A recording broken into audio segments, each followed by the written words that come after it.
Merci de rester toujours fidèle à Afrique Libre TV pour vous informer. On dit tout, l'émission qui décortique les manœuvres surnoises de la France en Afrique, le rôle de la France dans le terrorisme en Afrique et comment la France a sacrifié le Sahel avec la chute de Kadhafi de 2012 à 2022, soit 10 ans d'intervention militaire de la France en Afrique, mais aucun résultat significatif n'a été obtenu. Et pour en parler, ils sont sur ce plateau les consultants en la matière. Amen Segla, bonsoir.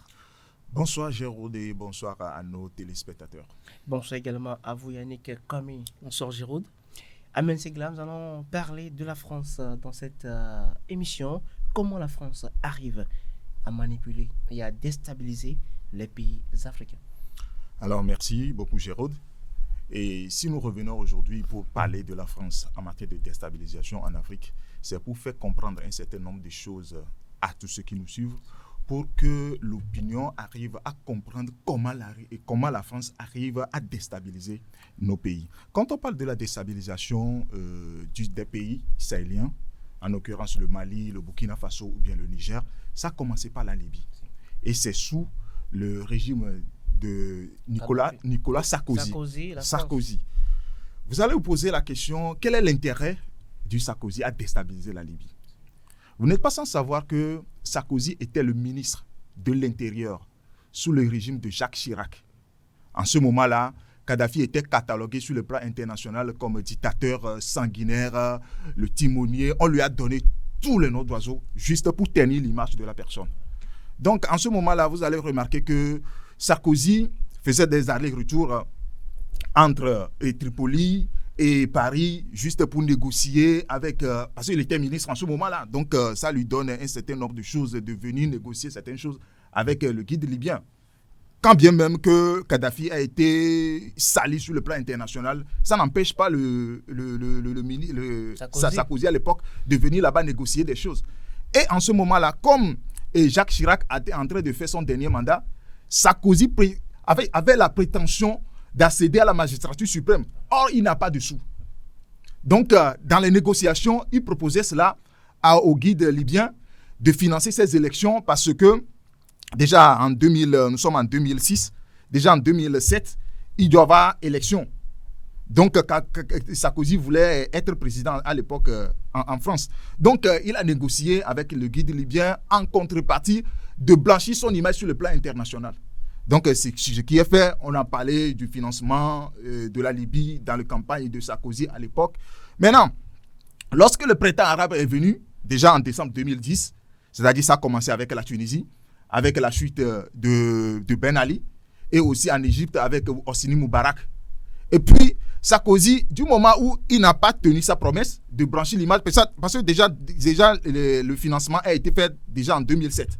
Jusqu'à 2010, le nom de Kadhafi est toujours sali sur le plan international. Vous voyez? Donc, Kadhafi est en train de faire les menaces qui va révéler les choses comme ça. Donc, comme le printemps arabe est déjà là, Sarkozy voulait faire une pierre deux coups.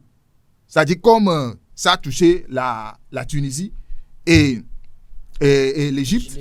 Donc, il voulait aussi créer quelque chose en Libye pour que le régime de Kadhafi soit chuté. C'est ça, en fait, le plan. Donc, il a commencé parce que tout ce que la population tunisienne ou bien égyptienne demandait, je ne vois pas quel Libyen peut se plaindre de la... C'est vrai, Kadhafi a fait 42 ans au pouvoir, mais le peuple libyen n'était pas... En fait, le peuple libyen n'était pas en souffrance parce que c'est le peuple le plus à l'aise en Afrique à l'époque. Donc, Kadhafi et Sarkozy voulaient passer par le printemps arabe pour régler un compte personnel, je dis bien personnel, au guide libyen.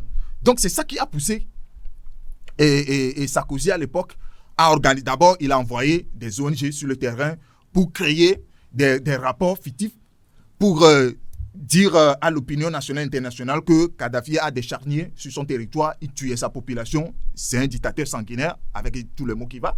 Donc, ça a remonté au niveau de l'ONU. D'abord, ça a passé par l'Union africaine parce que Jean Ping était là en ce moment-là.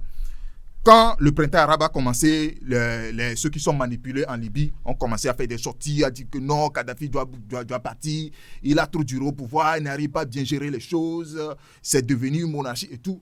Donc, il y a les médias occidentaux qui sont derrière On parle de France 24 qui en font leur chou gras toute la journée avec leurs spécialistes sans tête ni queue qui viennent débattre des choses que même ils ne comprennent même pas. C'est-à-dire, ils sont là, on leur donne des choses et puis ils viennent y raconter.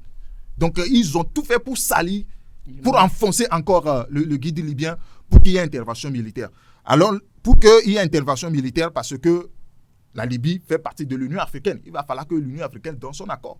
Du moment où Jean Ping était le président de la commission, bon, Jean Ping aussi voulait être président au Gabon. Donc, Sarkozy lui a dit, si tu arrives, d'abord, tu as passé par la Libye, il va falloir que tu donnes ton accord à ce que la Libye, on enlève le guide libyen là. Et puis, bon, on va voir, lorsqu'il y aura élection, on va voir comment faire pour qu'on te place aussi à la tête du Gabon. Donc, tout ça là fait partie du complot international. Et puis, la suite, nous la connaissons tous, avec l'intervention même de l'OTAN, bien sûr, avec l'accord de la France qui a fait feu de tout bois pour avoir la résolution, la fameuse résolution de 1973 qui tue à l'OTAN d'intervenir militairement dans un pays. La France a obtenu cet accord-là. C'est ce qui a poussé l'OTAN à intervenir militairement. Or, l'intervention militaire n'est pas pour objectif de faire dégager, en fait, ou bien de tuer, d'assassiner, c'est le mot même, d'assassiner le guide libyen. C'est pour protéger la population civile selon les reportages des médias français, et comme quoi le guide libyen tue sa population. L'OTAN est venu juste pour protéger la population. Mais du moment où il y a un autre agenda derrière, Sarkozy est venu avec son armée personnelle, habillé, en fait, il est venu avec l'armée française, mais habillé en tenue civile, comme ce sont des révoltés et qui sont là, à qui l'OTAN a donné les armes pour tirer. Or, c'est la France qui est derrière. Et puis, la suite, Kadhafi a été assassiné et la Libye est saccagée, au sens propre comme au sens figuré. Et la suite, cette déstabilisation a une répercussion sur le Sahel. Yannick, comme aujourd'hui, le rôle de la France dans la manipulation, mais comment la France arrive à manipuler les peuples africains? Dans le développement que Ahmed vient de faire par rapport à la déstabilisation de la Libye par la France, moi je retiens une chose: la manipulation médiatique à laquelle la France s'est toujours livrée pour réaliser ses projets funestes. La manipulation des médias, pourquoi? Parce que les médias que la France a créés, les médias qui opèrent en France, sont des médias qui servent l'intérêt de la France, ça c'est clair. Donc ces médias ont été mobilisés déjà pour préparer le terrain, pour déblayer le terrain, avant l'attaque militaire qui a eu lieu en Libye. En quoi faisant? En présentant le guide libyen comme un dictateur assoiffé du sang. Et ça, c'est une méthode bien connue que la France utilise pour opérer ses sombres destins. Et déjà, également, il y a aussi la falsification de preuves. Ahmed a parlé de charniers, qu'il y a eu des charniers qui ont été retrouvés et dans lesquels il y a eu beaucoup de cadavres, beaucoup de morts. Mais au final, ça s'est révélé que non, il n'y avait pas eu de charniers en Libye. Il n'y a jamais eu de charniers en Libye. Que c'est un montage tout fait par les Français afin de justifier leur intervention militaire en Libye, afin de renverser le guide libyen. Donc voilà. Également, nous allons parler également de côté de l'intervention militaire où il y a des militaires habillés en tenue militaire. Voilà, exactement. La falsification de preuves. De faire croire que ce sont les Libyens eux-mêmes qui ont tué le propre guide pour donner à la France sa crédibilité, la crédibilité de son intervention. Or, c'est la France qui a habillé ses soldats en militaires libyens. Et cette technique, on l'a vu également au Burkina Faso, lors de l'attaque de Karma. L'attaque de Karma, j'aime le dire que c'est l'une des épreuves les plus importantes auxquelles le capitaine Ibrahim Traoré a eu à faire face, parce que c'est intervenu quelques temps après sa prise de pouvoir, sa montée au pouvoir. Alors, qu'est-ce qui s'est passé à Karma? Un beau matin, le matin du 20 avril 2023, il y a des soldats burkinabés que toute la population a vu. Les populations, les soldats burkinabés sont entrés dans la ville et comme de coutume, comme d'habitude, les populations sont sorties à la vue des forces de défense et de sécurité burkinabé, puisque il y a un lien charnel, fraternel entre les forces de défense et de sécurité et les populations burkinabé de Karma. Alors, ces populations croyaient que non, c'était de vrais soldats burkinabés. Or, ils ne savaient pas que ce sont des loups déguisés, habillés en agneaux. Ce sont en fait des terroristes que la France a habillés afin de faire porter le chapeau aux Burkinabés, afin de faire porter le chapeau aux soldats burkinabés. Et qu'est-ce qui s'est passé? Ces soldats, ces terroristes déguisés en soldats burkinabés ont allumé le feu sur la population, les populations de Karma. Et c'est un carnage. On parle de près de 200 morts. Et avec ça, la communauté internationale est montée au créneau. Et par des actions. Elle parle d'exactions. Monsieur Mbalo, qui était alors le président de la CEDEAO, le président des assises de la CEDEAO, Sissoko Mbalo et le président de la Guinée-Bissau, a même parlé de génocide. Or, l'attaque s'est produite, ça ne faisait même pas longtemps, et ils ont commencé par sortir des termes, par sortir des chiffres qui ne sont même pas vérifiés, des chiffres qui n'ont même pas été estimés ou bien, par les autorités burkinabées. Et rapidement, la CEDEAO appelle au génocide. La CEDEAO fait des condamnations de part et d'autre, de gauche à droite. Et au final, il s'est avéré que, en fait, ce ne sont pas des soldats burkinabés qui ont fait cette attaque, qui ont perpétré cette attaque. Ce sont plutôt des terroristes, des groupes armés que la France, sont des mercenaires que la France a payés, a mobilisés pour commettre ces exactions-là. Et certains d'entre eux-mêmes ont été arrêtés à la frontière avec le Ghana, frontière Burkina Faso-Ghana. Et on les a payés combien? 115 millions. Avec des millions. Avec des millions, voilà. 115 millions pour précisément, voilà, pour commettre ces exactions-là.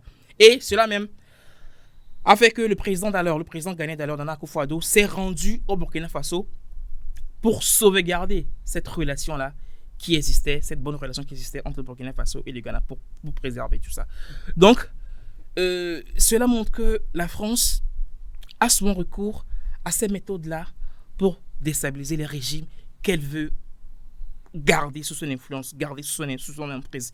Et avant, beaucoup ne le savaient pas. Mais aujourd'hui, ils ne peuvent plus avoir ce genre de recours parce que les panafricains sont là, beaucoup de panafricanistes sont là, beaucoup d'activistes engagés sont là et dénoncent tout ça. Et aujourd'hui, avec l'avènement des médias Internet, c'est facile de démêler le vrai du faux. Mais malheureusement, à l'époque de Kadhafi, il n'y avait pas eu assez de moyens qui pouvaient permettre à ce que ces manœuvres-là puissent être décelées, puissent être percées à jour.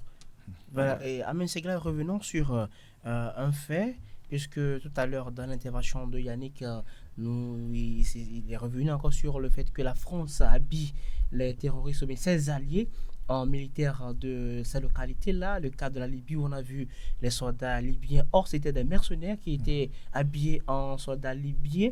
Aujourd'hui également, le cas de Karma, dont de fait car également Yannick Kwame Karma.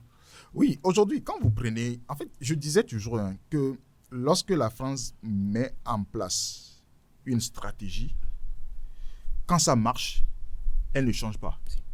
C'est-à-dire, elle passe d'un pays à un autre pour déployer cette stratégie-là.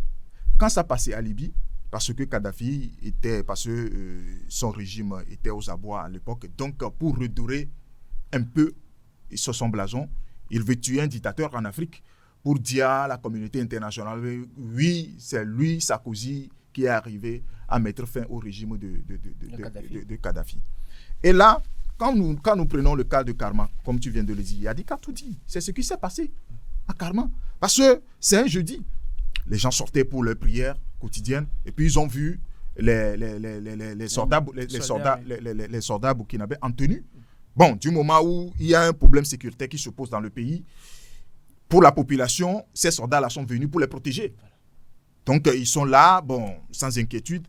Et puis, à un moment donné, ces soldats-là commençaient par tirer sur la population. Et puis, il y a des bandades un peu partout. Les gens couraient, ils tiraient, jusqu'à ce qu'on a décompté plus de 200 morts. Et ensuite, Yannick l'a si bien dit, on a arrêté certaines personnes avec 75 millions dans leur sac. C'est ce qui a fait déplacer même le président, comme tu viens de le dire. Donc, c'est la stratégie de la France, en fait. Quand nous prenons aussi l'attaque de Massila, c'est la même chose. Ce sont des gens que les terroristes ou bien la France a manipulé pour tuer la population, pour créer une guerre civile. C'est-à-dire, ils tuent les religieux pour faire monter une pression contre une religion d'en face. C'est-à-dire créer une guerre civile entre les musulmans et les chrétiens. C'est la stratégie de la France. Parce qu'elle se nourrit de chaos. C'est là où il y a le chaos que la France arrive à installer son hégémonie. Donc c'est ça. Tant que nous, les Africains, nous n'arriverons pas à comprendre comment la France arrive à déstabiliser les États, nous ne pouvons pas contrecarrer ces attaques, ces stratégies-là. C'est ça l'objectif pour lequel nous revenons sur cette. Il va falloir que nous arrivions à comprendre comment la France arrive à déstabiliser les pays. En ce moment-là, lorsque la France vient dans un pays, nous allons commencer par étudier ses pas, à faire l'analyse de sa stratégie et anticiper ses actions. C'est ça l'objectif. Quand vous prenez le cas du Niger, lorsque le régime de Bazoum a chuté, on a trouvé dans une villa les tenues militaires burkinabés. Villa où habitaient les Français. Oui, où habitaient les Français. Voilà. Les tenues militaires burkinabés. Qu'est-ce que les tenues militaires burkinabés viennent chercher dans une villa à Niamey? C'est la France qui est derrière. C'est la preuve même que la France habille ses soldats, ses terroristes avec les habits, les traits burkinabés. Parce qu'à l'époque, avant même l'arrivée du capitaine Ibrahim Traoré au pouvoir, tout ce qui est armement, tenue militaire est confectionné par la France. En fait, c'est la France qui passait les commandes. Donc, il peut en avoir quand il veut et en fait usage quand il veut. Quand elle veut, du moment où il s'agit de la France. C'est ça. Donc, il revient à nous, pays africains, de comprendre comment la France arrive à nous déstabiliser. Au lieu de s'en prendre à nos proches, essayons d'identifier notre vrai ennemi. C'est le plus important. Aujourd'hui, la stratégie n'a pas changé, mais nous saluons aujourd'hui le courage et le bravoure avec lequel les autorités des pays de l'AES arrivent aujourd'hui à faire face. Mais déjà en 2023, ces autorités-là ne comprenaient pas la stratégie. Mais aujourd'hui, la peur a changé de camp. Tout à fait. Vous savez, Gaddafi n'avait pas eu cette chance-là. En 2011, à cette période, à cette époque, il n'y avait pas encore... Internet ne s'est pas encore développé. Voilà, il y a peu de gens s'intéressaient à la politique. Les jeunes Africains ne s'intéressaient pas trop à la chose politique. Il y avait un peu de flou autour de la chose. Mais aujourd'hui, les yeux se sont ouverts. Les consciences ont commencé par se réveiller. Et les populations africaines, soucieuses de la souveraineté de leur continent, ils sont en train de protéger leurs autorités. Les populations africaines sont en train de protéger leurs autorités, surtout l'exemple des pays de l'AES, le Mali, le Niger, le Burkina Faso. Quand on prend le Burkina Faso, les Ouahians par exemple, ils sont là. Ils protègent leur pays, ils protègent leurs dirigeants. Donc aujourd'hui, la France ne peut plus faire certaines choses parce que les Africains ont maintenant ouvert leurs yeux. Ils ont leurs yeux maintenant ouverts. Ils ne peuvent plus faire ça. Voilà, la peur a changé de camp. Aujourd'hui, quand nous prenons, par exemple, l'attaque au Mali, l'attaque de Tizawaten, vous ne pouvez pas comprendre comment la France arrive à unifier 3 groupes terroristes qui se détestent à mort. Quand vous prenez AQMI, quand vous prenez Jenim, quand vous prenez GSIM, ces 3 groupes-là ne s'attendent pas parce qu'ils ont leur idée, chacun a son idéologie. Donc, ils ne s'attendent pas. Mais pour attaquer Tizawaten, la France a fait feu de tout bois pour les unifier, pour que cette attaque-là, bien sûr, avec l'apport des mercenaires ukrainiens, chapeautés par les mercenaires français, ils ont mené cette attaque-là au nord du Mali. Vous voyez comment la perversité de ce pays-là. Et quand aujourd'hui nous dénonçons qu'aucun pays africain, à l'heure où nous sommes, ne peut s'aventurer avec cette puissance, les gens pensent que nous exagérons et que nous en faisons de trop. Mais c'est la réalité. Parce qu'aujourd'hui, quand vous acceptez la France sur votre territoire, non seulement vous mettez votre population en danger, mais vous mettez aussi les pays voisins en danger. C'est ce que le Niger déplore et dénonce tous les jours. Et les gens les qualifient d'acteurs de cinéma qui ne comprennent rien. Mais c'est eux-mêmes qui ne maîtrisent pas. Parce que quand vous prenez aujourd'hui ceux qui disent, ceux qui tiennent ce genre de propos, ils font preuve d'une immaturité politique. C'est-à-dire qu'ils ne comprennent, en fait, ces gens-là ne comprennent rien de la géopolitique et de la géostratégie de la France. Sinon, ils ne vont pas tenir ce genre de propos.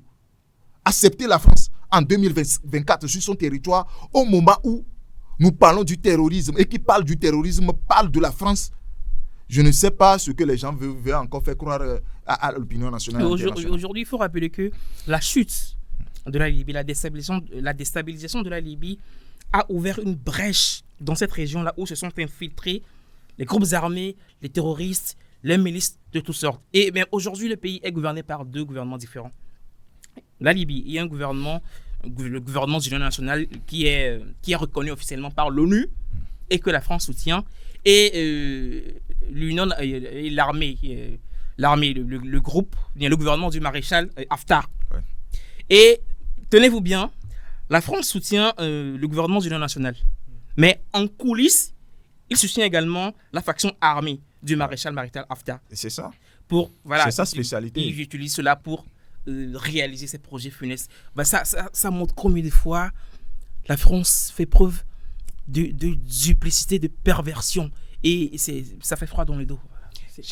Cher consultant, 10 ans de la France sans résultat, mais 1 an, 2 ans des autorités de l'AES avec des résultats concrets. Ah oui, mais c'est ça qui nous pousse vraiment à tenir ce genre de propos contre la France. Si la France est intervenue dans le Sahel pour corriger ce qu'elle a commis comme gaffe en Libye, mais elle n'a pas pu, au lieu de faire profil bas, il demande encore à ce que les Africains le remercient pour avoir déstabilisé nos États. Macron. Mais il faut être un pervers narcissique pour tenir ce genre de propos.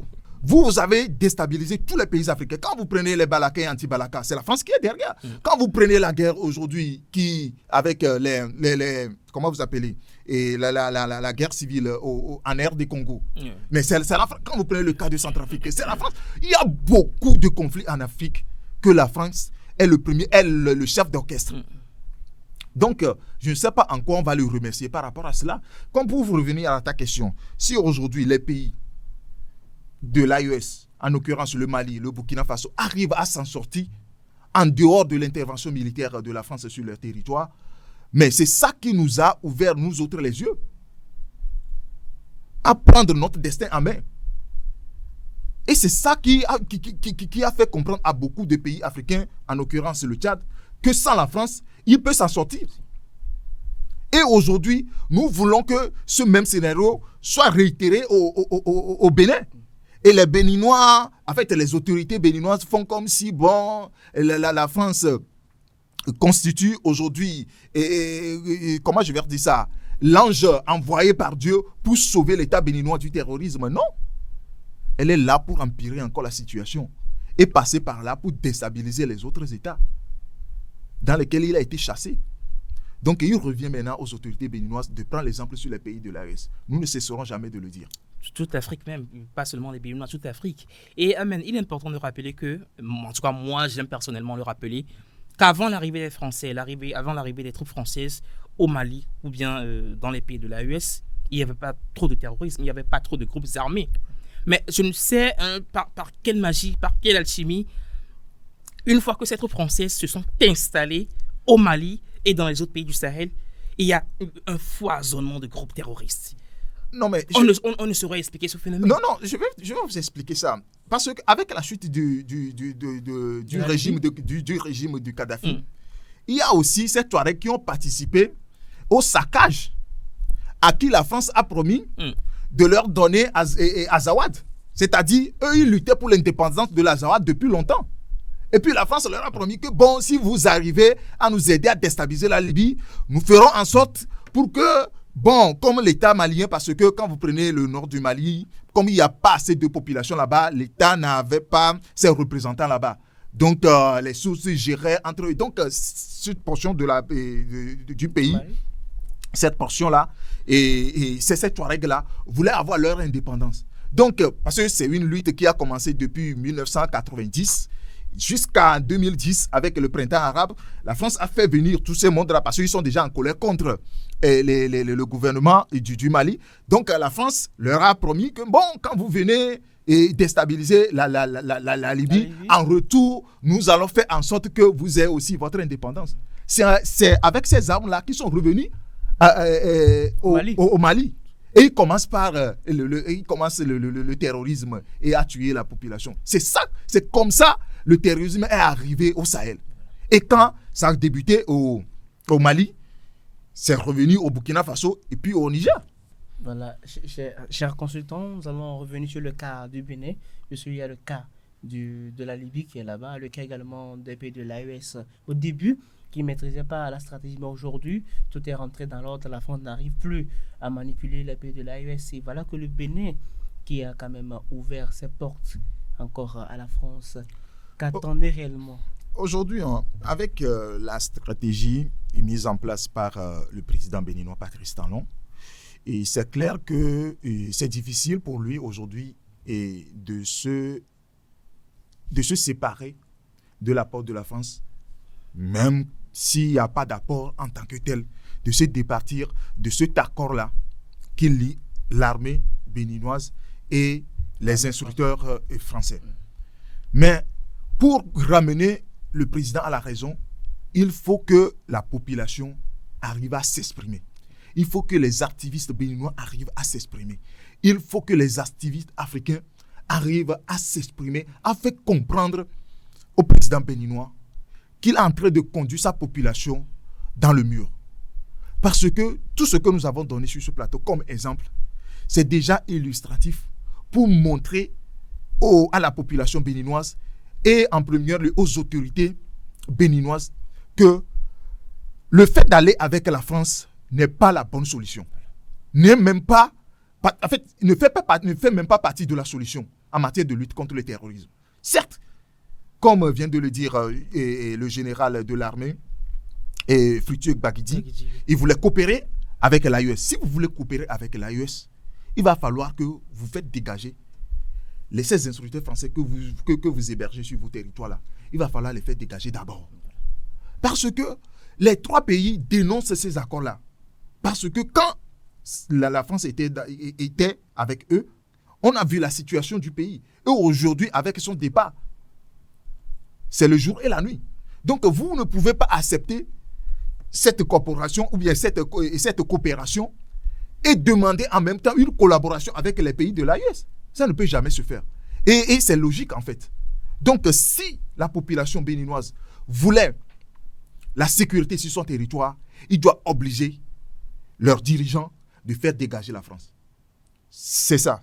Yannick Kwame, le cas du Bénin. Oui, écoute, Giroud, Madame Simone Gbagbo l'a dit récemment dans une interview que la France n'a jamais été bonne conseillère, ni hier, ni aujourd'hui. Alors, je ne vois pas pourquoi les Béninois, les dirigeants béninois s'entêtent à avoir la France comme partenaire. Déjà, la France ne les considère même pas comme un partenaire. La France est en train de considérer le Bénin comme juste une base arrière pour attaquer les pays de l'AES. Mais il a fallu que ces soldats-là soient chassés des pays de l'AES pour qu'on observe ce qu'on appelle la vraie lutte contre le terrorisme.